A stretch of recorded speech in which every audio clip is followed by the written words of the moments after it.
Hello friends, welcome to my YouTube channel MK classes. पिछली video में class चल रही थी, परंतु कुछ टेक्निकल ग्लिच के कारण वो ऑटोमेटिक बंद हो गई। हम लोग उसके आगे इस चैप्टर को पढ़ने जा रहे हैं। पिछली बार कुछ टेक्निकल ग्लिच था जिस वजह से वीडियो अपने आप बंद हो गई। हम लोग यहीं पर पढ़ रहे थे कि प्रतिबिंब में दक्षिण भाग वाम प्रतीत होता है समतल दर्पण में। जब हम लोग खुद को सामने खड़े होकर देखते हैं तो कैसा दिखाई देता है। जिस प्रकार से इस वाइन में लिखा हुआ उल्टा एम्बुलेंस किसी समतल दर्पण में देखते हैं तो समतल दर्पण में देखने पर हमें सीधा प्रतीत होता है, सीधा दिखाई देता है। उसी प्रकार से जब हम लोग स्वयं को किसी समतल दर्पण के सामने खड़े होकर के स्वयं को देखते हैं तो हमारा जो राइट पार्ट है वो लेफ्ट दिखाई देता है और जो हमारा लेफ्ट पार्ट है वो राइट दिखाई देता है ना। ये बहुत है ना, ये रोचक चीज। ठीक है, तो इससे क्या स्पष्ट होता है कि समतल दर्पण के सामने जब किसी वस्तु को लाया जाता है तो वो क्या होता है, उसकी जो स्थिति होती है उसकी वाम स्थिति अर्थात उसका लेफ्ट पार्ट राइट दिखाई देता है और उसका राइट पार्ट लेफ्ट दिखाई देता है ना। ठीक, और आगे हम लोग देखते हैं गोलीय दर्पणों से खेल। गोलीय दर्पण क्या होता है? तो गोलीय दर्पण हम लोग सबसे पहले जानते हैं कि गोलीय दर्पण कांच का कटा हुआ एक भाग होता है जिसको हम लोग गोलीय दर्पण कहते हैं, है ना। स्टेनलेस स्टील के चम्मच में हम लोग अपना प्रतिबिंब देख पा रहे हैं। चम्मच के बाहरी पृष्ठ द्वारा बना प्रतिबिंब और चम्मच के भीतरी पृष्ठ के द्वारा बना प्रतिबिंब, है ना। अब ये चम्मच बाहरी और भीतरी जो प्रतिबिंब बना रहे हैं ये गोलीय दर्पण के दो पृष्ठ को दर्शा रहे हैं। कैसे पृष्ठ को? दो पृष्ठ को दर्शा रहे हैं और ये दो दर्पण को भी इंडिकेट कर रहे हैं, है ना। दो दर्पण को भी इंडिकेट कर रहे हैं। जैसे ये पहला दर्पण है ना। ये पहला दर्पण है जिसको हम लोग अवतल दर्पण कहते हैं। ये हमारा दूसरा दर्पण है जिसको हम लोग उत्तल दर्पण कहते हैं। अवतल दर्पण में क्या होता है कि इसके बाहरी पृष्ठ पर पॉलिश किया हुआ होता है। अवतल दर्पण में बाहरी पृष्ठ पर पॉलिश किया हुआ होता है। उत्तल दर्पण में इसके भीतरी पृष्ठ पर जो होता है वो पॉलिश किया हुआ होता है ना। यदि किसी गोलीय दर्पण का परावर्तक पृष्ठ अवतल है तो इसे अवतल दर्पण कहते हैं। यदि परावर्तक पृष्ठ उत्तल है तो इसे उत्तल दर्पण कहते हैं।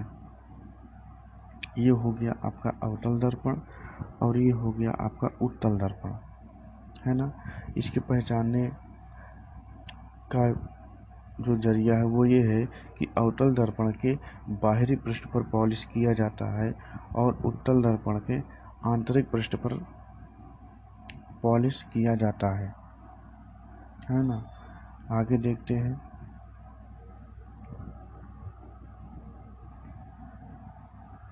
अवतल तथा उत्तल दर्पणों को गोलीय दर्पण क्यों कहा जाता है, इसके बारे में हम लोग जानते हैं।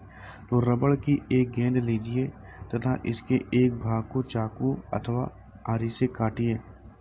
सावधान गेंद काटने के लिए किसी अपने से बड़े व्यक्ति का सहायता लीजिए। कटी हुई गेंद का भीतरी पृष्ठ अवतल तथा बाहरी पृष्ठ उत्तल कहलाता है। ठीक ना। कटी हुई गेंद का भीतरी पृष्ठ जो होता है वो अवतल कहलाता है तथा बाहरी पृष्ठ जो होता है वो उत्तल कहलाता है। और हम जानते हैं कि किसी बिंब का समतल दर्पण द्वारा बना प्रतिबिंब पर्दे पर प्राप्त नहीं किया जा सकता। फिर से किसी बिंब का समतल दर्पण द्वारा बना प्रतिबिंब अर्थात समतल दर्पण के द्वारा बना हुआ प्रतिबिंब है उसको हम लोग दर्पण में उसको हम लोग उसके जो प्रतिबिंब है उस प्रतिबिंब को हम लोग पर्दे पर प्राप्त नहीं कर सकते हैं, है ना। एक चेतावनी दी गई है कि क्रियाकलाप 11.6 सूर्य के प्रकाश में किया जाना है। सावधान, कभी भी सूर्य को या इसके प्रतिबिंब को सीधे मत देखिए क्योंकि इससे आपकी आंख खराब हो सकती है। आप सूर्य के प्रतिबिंब को किसी पर्दे पर या दीवार पर बनाकर देख सकते हैं। आगे एक अवतल दर्पण लीजिए, इसके परावर्तक पृष्ठ को सूर्य की ओर रखकर पकड़िए। दर्पण से परावर्तित प्रकाश को एक कागज की शीट पर प्राप्त करने का प्रयास कीजिए।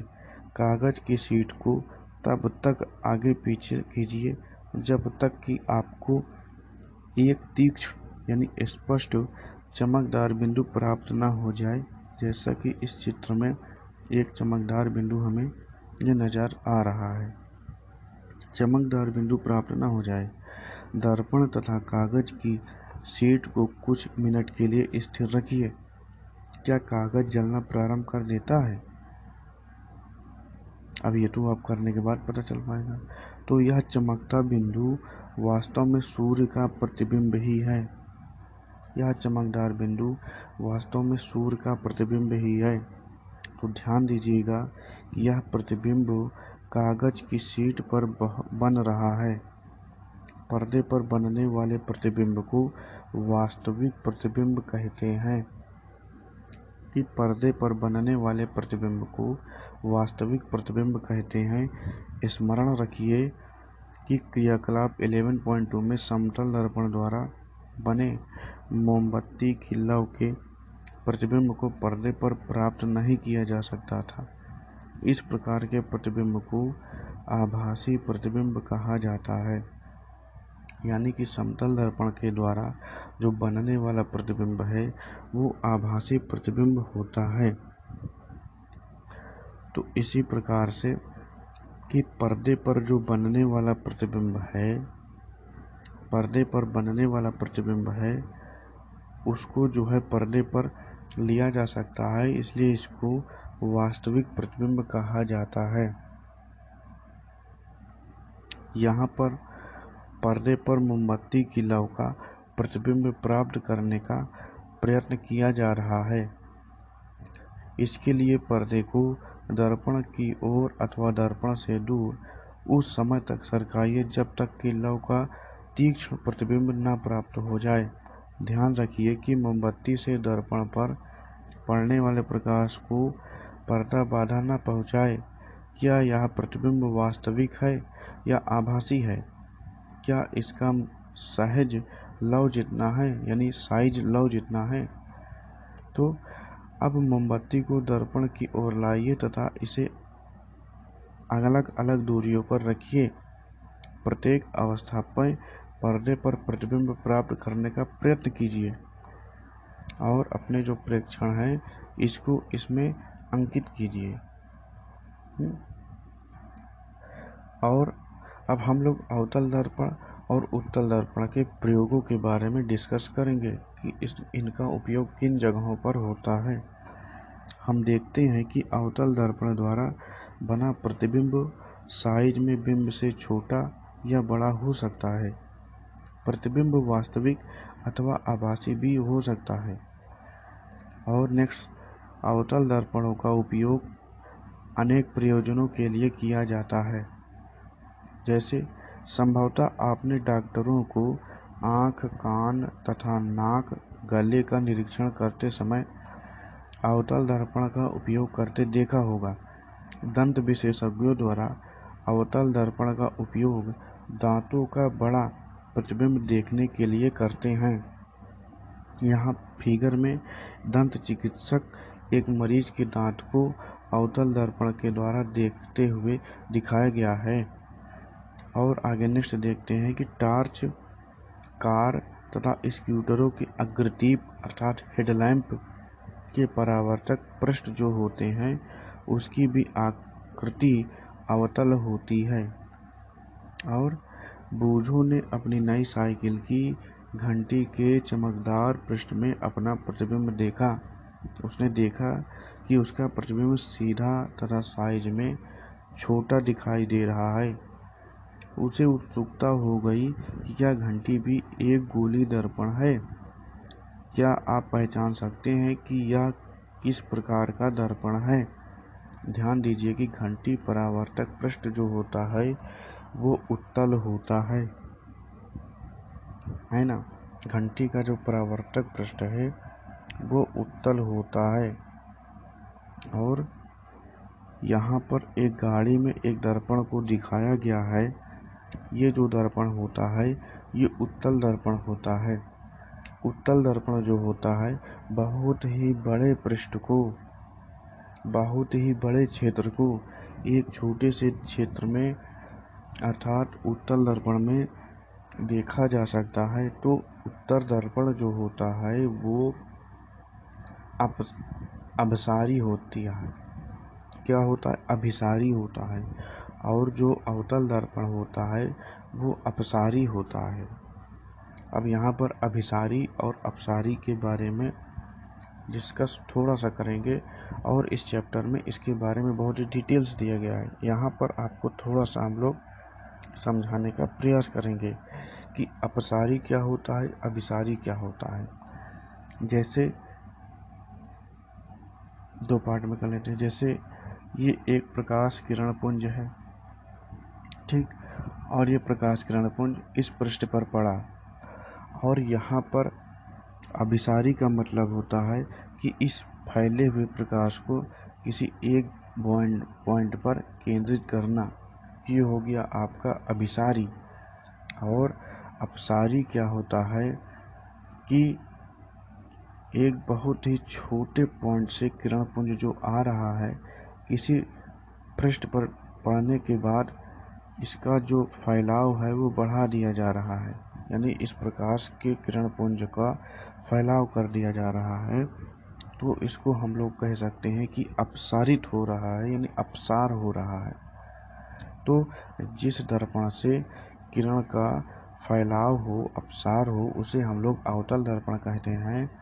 और जिस दर्पण से किरण पुंज का एकत्रित रूप प्राप्त हो उसको हम लोग अभिसारी रूप कहते हैं, उसे हम लोग उत्तल दर्पण कहते हैं। इसीलिए उत्तल दर्पण में अत्यधिक बड़े क्षेत्र को एक छोटे से दर्पण में देख सकते हैं, लेकिन जो अवतल दर्पण होता है उससे बहुत ही छोटे क्षेत्र को बहुत ही बड़े आकार में हम लोग देख सकते हैं।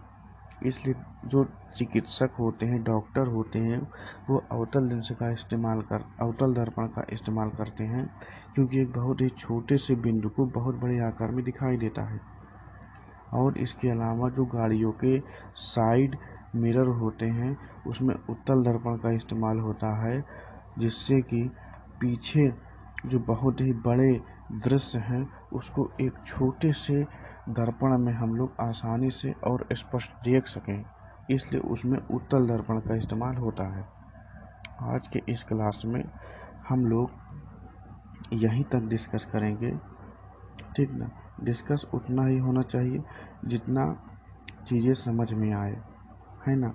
एक ही दिन में बहुत सारी टॉपिक को हम पढ़ा दें और आपको ये बात समझ में ना आए तो ये उचित नहीं है। इसलिए इसके आगे हम लोग लेंस के बारे में, उसके प्रतिबिंब के बारे में, उसकी जो प्रकृति है उसके बारे में नेक्स्ट वीडियो में आप लोगों के साथ डिस्कस करेंगे।